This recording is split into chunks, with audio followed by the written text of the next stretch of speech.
श्री गणेशाय नमः। सभी भक्तों को राम राम। आइए अब सुनते हैं कार्तिक मास के महात्म्य का 21वां अध्याय। पढ़ने लगा हूँ श्री हरि के चरणों में शीश नवाए।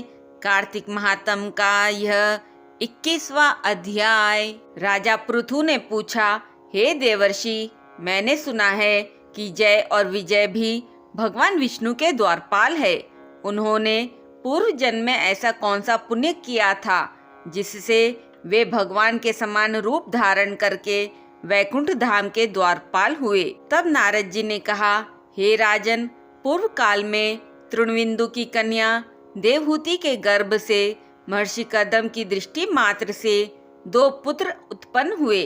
उनमें से बड़े का नाम जय और छोटे का नाम विजय हुआ। उनके बाद उसी देवहूति के गर्भ से योग धर्म के जानने वाले भगवान कपिल उत्पन्न हुए। जय और विजय सदा भगवान की भक्ति में तत्पर रहते थे। वे नित्य अष्टाक्षर मंत्र का जप और वैष्णव व्रतों का पालन करते थे। एक समय राजा मरुत ने उन दोनों को अपने यज्ञ में बुलाया।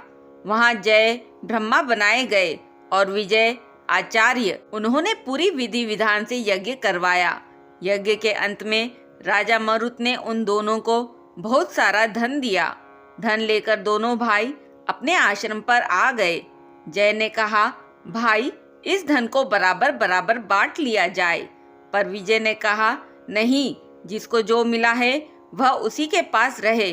तब जय ने क्रोध में आकर लोभी विजय को श्राप दिया, तुम ग्रहण करके देते नहीं हो, इसलिए तुम ग्रह अर्थात मगरमच्छ हो जाओ।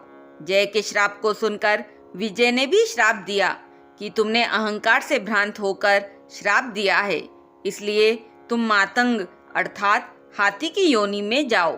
लेकिन मौत से पहले उन्होंने तपस्या कर भगवान विष्णु को प्रसन्न कर लिया। तत्पश्चात उन्होंने भगवान से शाप निवृत्ति के लिए प्रार्थना की और वरदान में मुक्ति मांग ली।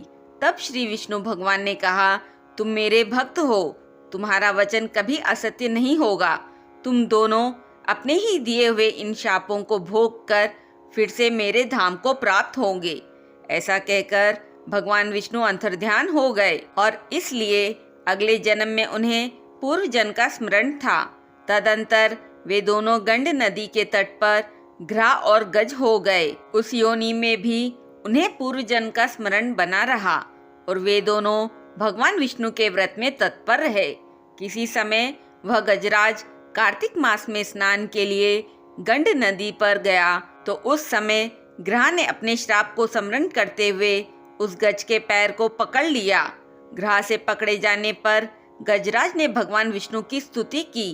तभी भगवान विष्णु शंख, चक्र और गदा धारण किए हुए वहां प्रकट हो गए। उन्होंने चक्र चलाकर ग्रह और गजराज का उद्धार किया और उन्हें अपने ही जैसा रूप देकर वैकुंठ धाम को ले गए। तब से वह स्थान हरिक्षेत्र के नाम से प्रसिद्ध है। वे ही दोनों विश्वविख्यात जय और विजय है जो भगवान विष्णु के द्वारपाल हुए हैं। नारद जी ने कहा, जो भी ईर्ष्या और द्वेष का त्याग करके सदैव भगवान विष्णु के व्रत में स्थिर रहता है, समदर्शी होता है, कार्तिक, माघ और वैशाख के महीनों में सदैव प्रातःकाल स्नान करता है, एकादशी व्रत के पालन में स्थिर रहता है, तुलसी के बगीचे की रक्षा करता है, वे लोग शरीर का अंत होने पर भगवान विष्णु के परम पद को प्राप्त हो जाएंगे। भगवान विष्णु को संतुष्ट करने वाले इस व्रत से बढ़कर न यज्ञ है, न दान है और न तीर्थ ही है। नारद जी बोले, हे राजन, जो इस प्राचीन इतिहास को सुनता है और सुनाता है वह भगवान विष्णु की कृपा से अंत में वैकुंठ धाम को प्राप्त करता है। इस प्रकार कार्तिक महात्म्य का 21वां अध्याय पूर्ण हुआ। ओम नमो भगवते वासुदेवाय नमः। बोलिए श्री हरि लक्ष्मी जी की जय। बोलिए श्री विष्णु भगवान की जय।